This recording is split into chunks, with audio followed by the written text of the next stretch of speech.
Canal del Congreso, el canal de la Unión. Presenta.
Cuando acompañé a mi madre a recoger las pertenencias de mis padres después del supuesto accidente, recogimos su portafolio. En la Procuraduría nos entregan su portafolio, su reloj, en fin. Y dentro de las pertenencias venía una agenda de bolsillo que tenía un escrito de manuscrito de Maquío en la última página de la agenda, de manera transversal, escrito en manuscrito que decía: el peor de los castigos en el infierno está destinado a aquellos que se mantienen neutrales en tiempos de crisis. Dante, la Divina Comedia. Es el último mensaje que deja pues mi padre de manera póstuma en la última página de su agenda. Él percibió la vida en el sentido más puro cristiano, en el sentido, es decir, de entregar, de incluir a los demás, o sea, el servicio a los demás, de que haya más cosas para más bienestar, para más.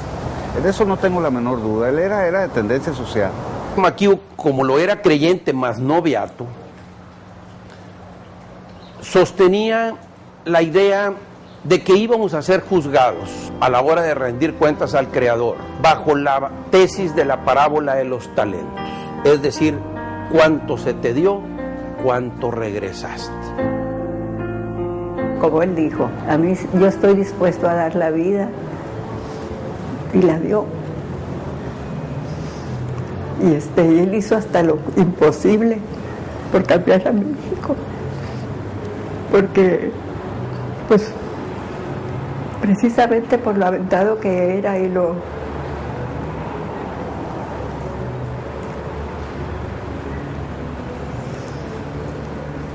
arrojado,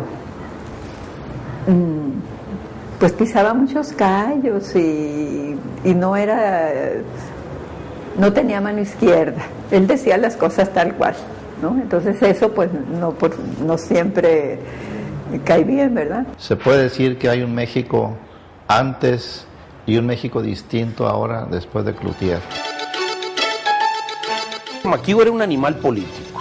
Maquío, desde joven en la universidad, fue presidente de la Sociedad de Alumnos en el TEC de Monterrey. Posteriormente, al regresar ya recibido, graduado a Sinaloa a trabajar en el agro, él era ingeniero agrónomo, dedicarse a la siembra, se hace presidente de la Asociación de Agricultores del Río Culiacán. Más adelante es presidente de la Unión Nacional de Productores de Hortalizas. Destaca en su liderazgo en la defensa de la tierra en la época del sexenio de Luis Echeverría, cuando se vino toda esta avalancha del gobierno por afectar la propiedad privada en Sinaloa y en Sonora.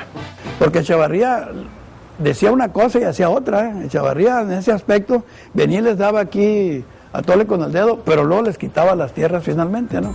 Maquío sabía de eso y decía, Echeverría no va a ser la misma, les das tú tus 10 hectáreas y te va a quitar las otras 20 o las otras 50 o las otras 100, entonces yo no le doy nada.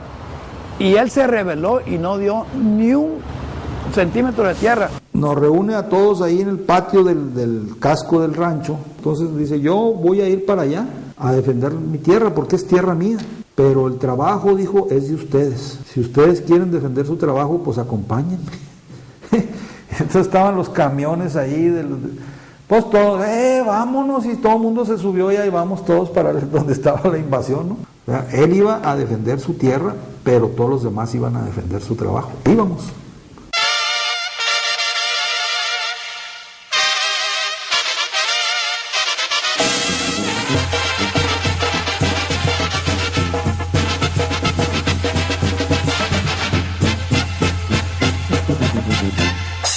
De manera es que cuando la Confederación Patronal de la República Mexicana, que siempre fue una institución que no se vendía al gobierno, cuando empezó a buscarse el dirigente nacional, encontraron de inmediato la figura de Manuel Cloutier. Y eso fue lo que lo llevó a ser el presidente nacional de la Coparmex. Vino también la renovación de la presidencia del Consejo Coordinador Empresarial. Vino la elección de Manuel Cloutier, que vino directo de la Coparmex al Consejo Coordinador Empresarial.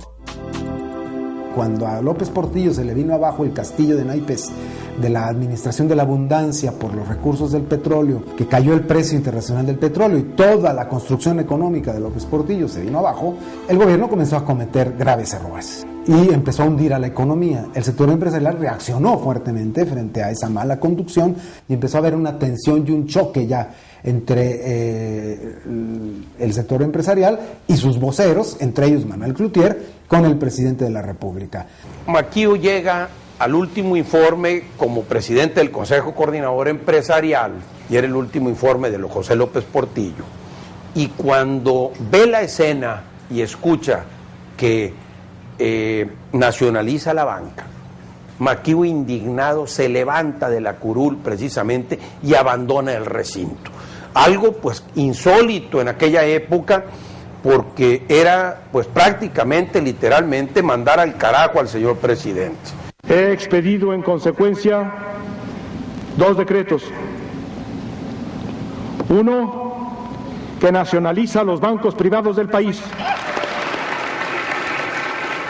En días posteriores, inmediatamente a este hecho, saca él como presidente del Consejo Coordinador Empresarial un desplegado, en Excelsior me acuerdo, titulado Aclaraciones Necesarias, en donde precisamente le responde al presidente de la República diciéndole, pues entre otras cosas, que lo que él le había dicho y queriendo señalar a la banca no era cierto como responsable. El responsable, o más bien dicho, el irresponsable, había sido el presidente de la República. Pero después de la estatización de la banca, que el problema del país no era económico, era político. Porque mientras hubiera un hombre que pudiera dictar la estatización de la banca sin que el Congreso discutiera, sin que la Corte lo detuviera, sin que hubiera nadie que siquiera produjera una reflexión sobre la pertinencia de la medida, indudablemente el problema era político. Y si el problema era político, era la concentración de poder, la falta de contrapesos. Y esto se llamaba democracia.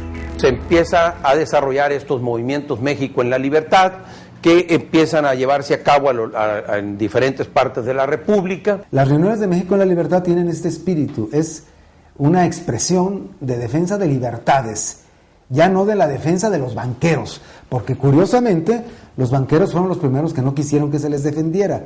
Los grandes banqueros preferían negociar. De lo perdido lo hallado, decían. El sector bancario para a Maquio y le dice, ya no le muevas, ponte en paz, ya viene el nuevo presidente y con él nos vamos a arreglar. Ya no estés agitando el ambiente. Y Maquio, cuando yo lo cuestioné sobre este punto, me dijo, yo como persona podía hacer más en lo individual, pero como líder de un gremio, el líder no puede ser más que su base. Entonces entró a campaña Jorge del Rincón, su tío. Entró a campaña por la presidencia municipal de Culiacán. Y Maquio se medio integró a la campaña no por el PAN, sino por su tío.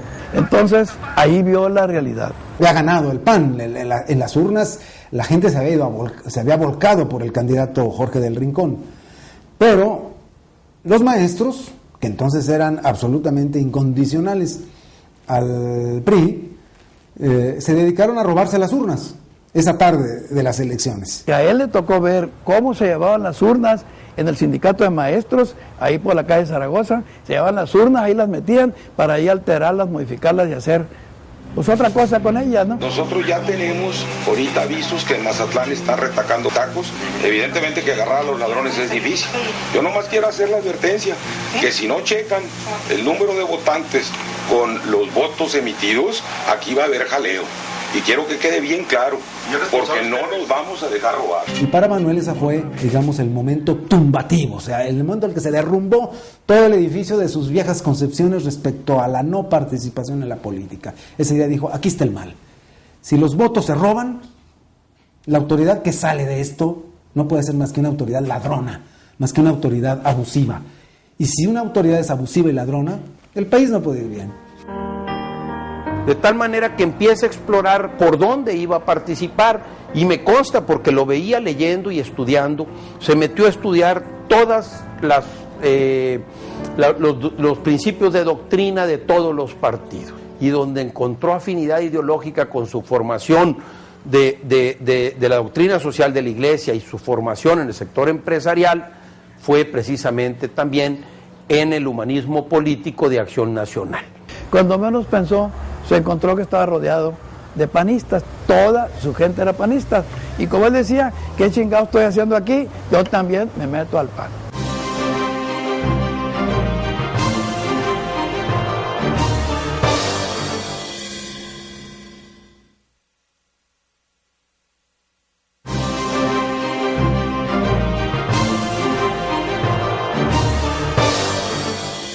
Cuando Maquío empieza a sonar con su participación política, entonces se viene represión a su persona y a sus negocios. Fueron a la casa los militares a preguntar por él una noche. Y yo le dije, ¿qué pasó? ¿Qué pasó? Me dijo. Le dije, pues aquí vinieron a buscarte y dicen que la manzana está rodeada. También reprimen sus negocios, negándole contratos, negándole permisos de importación de materias primas, creándole huelgas en sus negocios. Los bancos le cerraban las puertas por orden del gobierno, era claro que era por orden del gobierno, porque a otros les daban el dinero con menos garantías que las que dábamos nosotros, y era evidente que lo estaban perjudicando. Entonces esto lo motiva a buscar la gubernatura en Sinaloa, y se hace candidato por el Partido de Acción Nacional a la gubernatura en 1986. El primer acto de campaña. Nos invitó a toda la familia un domingo porque le iban a organizar un evento en una colonia popular. Llegamos la familia a las 3 de la tarde, que era la cita, y no te miento, nosotros somos 11 de familia, éramos más la familia que la gente que había. Ese fue el comienzo de campaña. Y te lo comento porque si tú crees que se desmoralizó, en ningún sentido. Ahí mismo empezó a ir a tocar puertas alrededor, a decirle a la gente que iba a hablar ahí, y empezó a activarse. Pues fue un campañón, una campaña de gobernador estatal, era la segunda que hacíamos de nivel estatal. El cierre de campaña en 1986, aquí en Culiacán, hubo más de 30,000 gentes.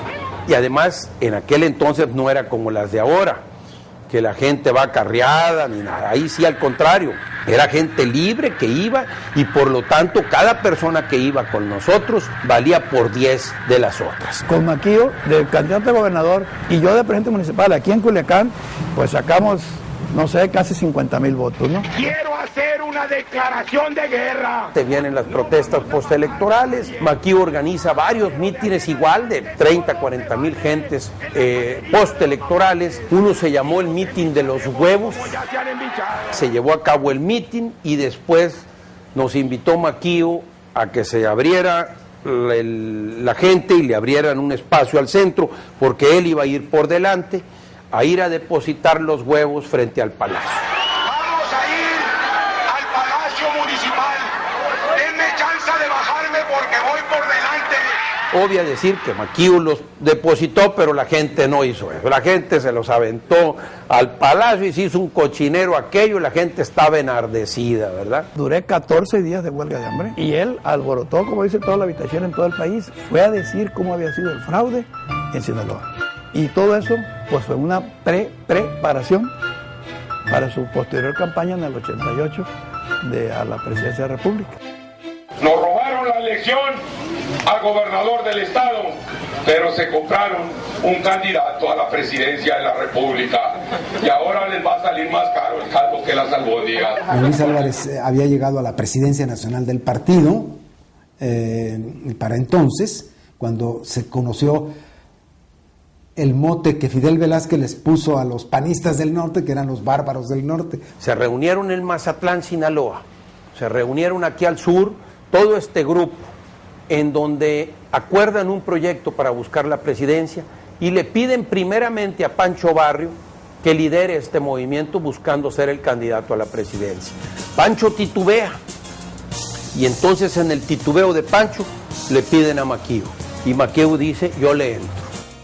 Acá en el centro, otra corriente del partido había prefigurado una candidatura de una persona formada en el partido, muy prestigiada también, Jesús González Ismal.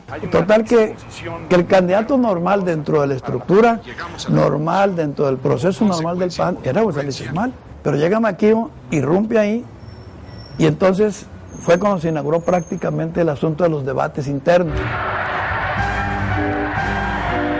Lo bueno es que la batalla fue enormemente emocionante. La convención se pronunció, por supuesto, a favor de Cloutier. En la primera votación alcanzó el 60% de los votos y la candidatura de Manuel creció como la espuma. Creo en los principios de acción nacional, creo en la gesta del bien común, creo en ustedes, pueblo mexicano, y voy a luchar por esto. Fue un momento muy emocionante. Cuando terminó el evento, les dijo a todos: vámonos, les dijo, vamos a tomar por primera vez la calle. Y nos fuimos de ahí a pie al partido. Y dijo: vamos a tomar la calle. Y todo el mundo lo siguió. Los quiero invitar a que hagamos una marcha hasta el Comité Ejecutivo Nacional. Que salgamos a ganar la calle desde ahorita, porque el PAN va a ganar la calle en 1988. La campaña de Maquío se forja en pedirle a la gente no darle. El criterio de fondo era: la democracia cuesta, y tan cuesta que había que comprometerse dando, no pidiendo.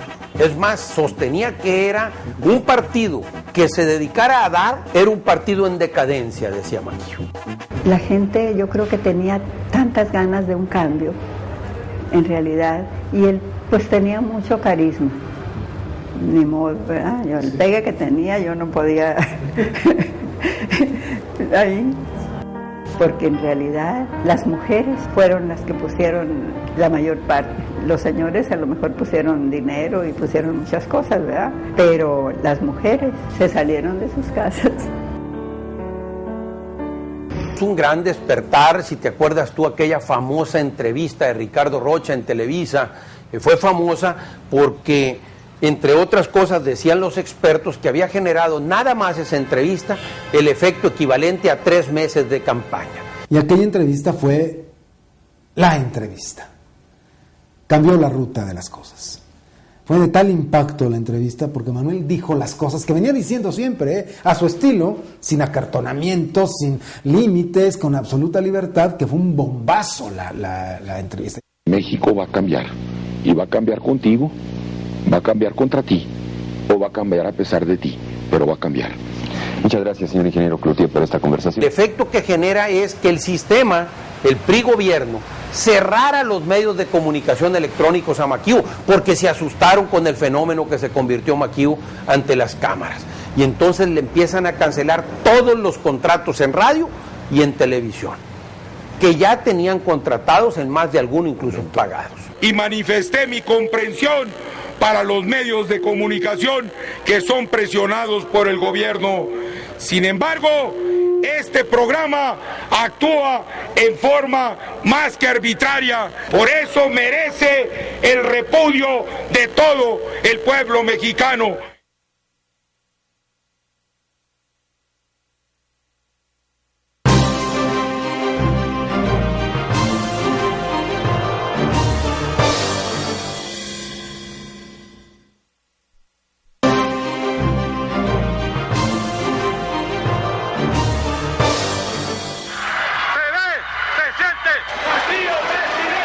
Era una cosa increíble en las calles, cómo salían los carros con las banderas.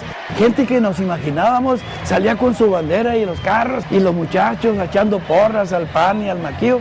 Y eso hizo posible grandes momentos de la campaña de Cloutier, como fue llenar el Zócalo. Muchas gracias, mis amigos. El PAN nunca había llenado el Zócalo en su historia. Y era casi pura gente del DF. No teníamos dinero para cargar gente nosotros, para ir con camiones por la gente. Lo que se juntó, se juntó. O que hicimos la cadena humana por todo Insurgentes. Cientos de miles de gentes en una cadena dándonos la mano. Miles de gentes en un ciclón. Llega el 88, la elección, y se da primero el reporte a lo largo de la jornada que está habiendo irregularidades en muchos estados. Veíamos que el régimen había decidido robarse la elección. Era el reporte que recibíamos de todo el país era en ese sentido, ¿no? Brigadas de votantes, expulsión de representantes de casilla, lo típico para evadir un resultado que a todas luces ellos avisoraban adverso. Y entonces empezaron a alterar los resultados en los estados que podían hacerlo y en las zonas que podían hacerlo, que es la zona serrana o las zonas rurales, y empezaron a cambiar los resultados. Cuando llegó el reporte de que en la Secretaría de Gobernación se había suspendido el conteo con la famosa frase que hizo historia de la caída del sistema. Se cayó, y como decía Maquío, se cayó en los dos sentidos. Se cayó con Y y se cayó con doble L. Se cayó y ya no dijo nada. Ya no hubo información. Porque iban ganando Maquío. Y esto provoca una gran indignación en Maquío y su equipo, de tal manera que para la tarde, cuando ya empiezan a tener gran reporte de estas irregularidades, deciden buscar a Cuauhtémoc y a doña Rosario para en conjunto ir a hacer una protesta a Gobernación. Y fue ahí cuando se produjo ese momento eléctrico de la historia de la vida política del país, cuando 3 candidatos presidenciales comparecen en las puertas de Bucareli reclamando legalidad en la elección. No veríamos los resultados ni reconoceríamos las autoridades que provinieran de esta. Y este fue, pues yo te diría, la primera alianza entre la derecha y la izquierda, por llamarle así de alguna manera, en fines superiores, que en este caso era la democratización del país y la lucha contra el fraude electoral. Denunciemos la injusticia electoral, rechacemos la imposición de autoridades ilegítimas. El candidato oficial no puede proclamarse triunfador. Cuauhtémoc y su gente querían que mi padre lo declarara vencedor y le levantara la mano. Y Maquío sostenía que no había manera de probar quién había ganado, si esto había sido un verdadero desorden electoral. Cloutier lo que decía era, lo que tenemos que hacer es que hay que repetir la elección. Esta elección no fue limpia. Y como no fue limpia, ¿cómo alguien puede reclamar que yo gané? Y sus estudios daban que había prácticamente, si le metías el margen de error de este trabajo estadístico, estaba el país dividido a terceras partes. Y se tenía pues que caminar en 2 posibles vertientes. O se limpiaba la elección o se realizaba una nueva elección. No había más que esos 2 caminos. Cuando él está hablándole al secretario de Gobernación y llega la paloma y se le para aquí en el brazo, pues digo, ¿qué es, no? Pues fue muy impresionante. Y también que le dice, mira, dice, a mí hasta las palomas, ¿no? Bueno. Y luego dijo, vean dónde está la verdad, donde hasta los pájaros lo reconocen.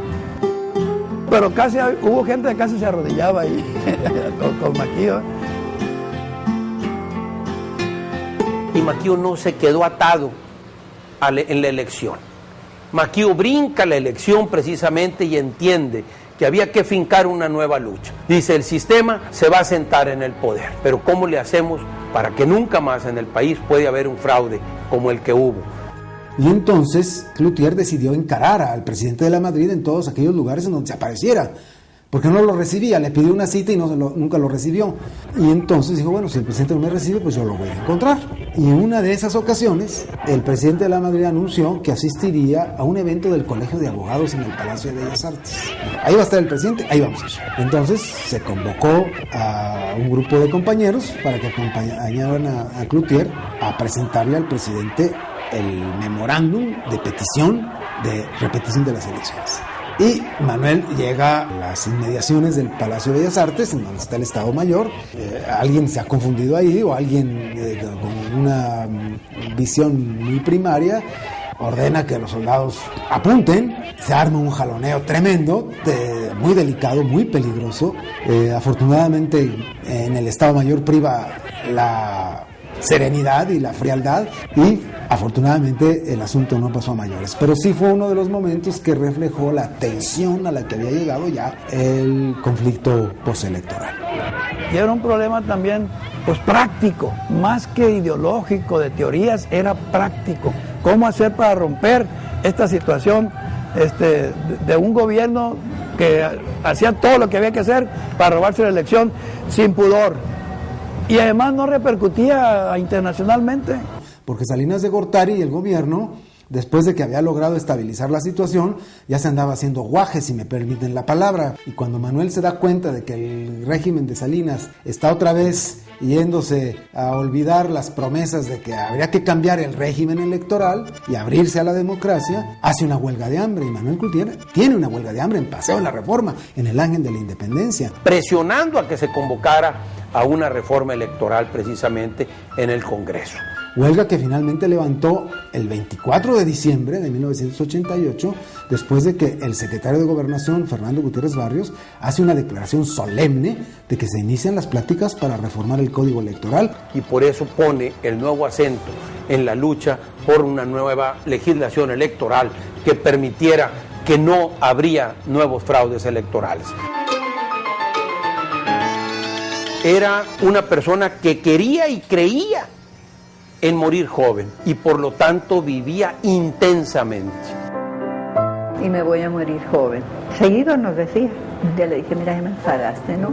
Me pediste 12 hijos y ahora te quieres morir joven y me vas a dejar aquí. Ah, no, le dije, yo me voy primero que tú, pero tú te quedas a cuidarlo. Bajo esta tesis le gustaba mucho aquel poema de Manuel Gutiérrez Nájera titulado Para entonces, que terminaba con un párrafo diciendo: morir y joven, cuando la vida nos dice aún soy tuya, aunque sepamos bien que nos traiciona. Curiosamente murió joven, pero como él decía, con una gran intensidad, y como él decía incluso, hizo muchas cosas más que muchos que han vivido más años. Cuando ocurrió el accidente, toda la información, de todo tipo, la convicción fue que se trataba de un accidente. Y le dije, oye Manuel, dime, ¿qué pasó? Pues porque yo vengo confundido. Allá en México aprendí, en el DF, a que toda la República cree que tu papá murió en un accidente. Y él me dice, no, ya está declarado por nosotros y ya tenemos una causa y no sé qué, que fue un asesinato.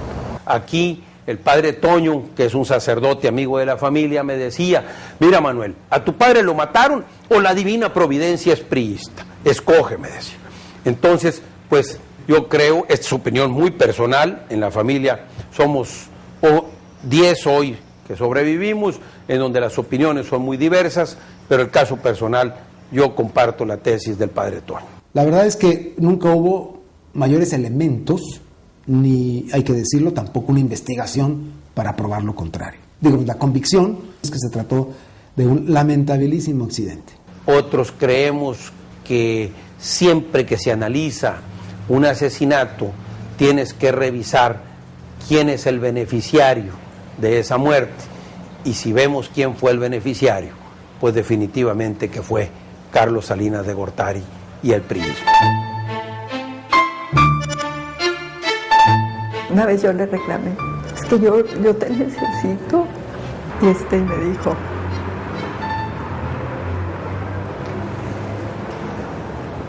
yo ya me fui, Leticia.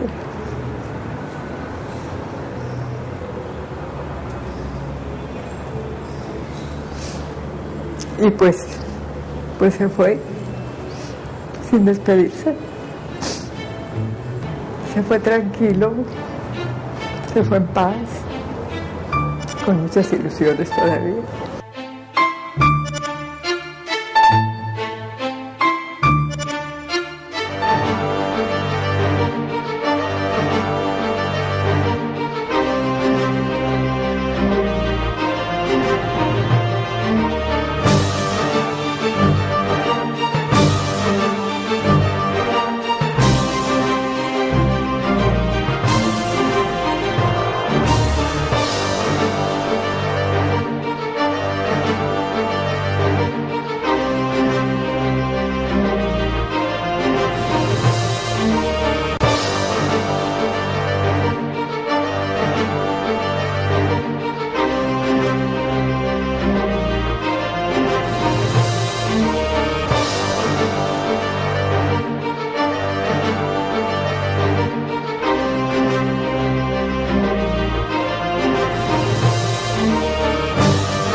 Canal del Congreso, el canal de la Unión, presentó.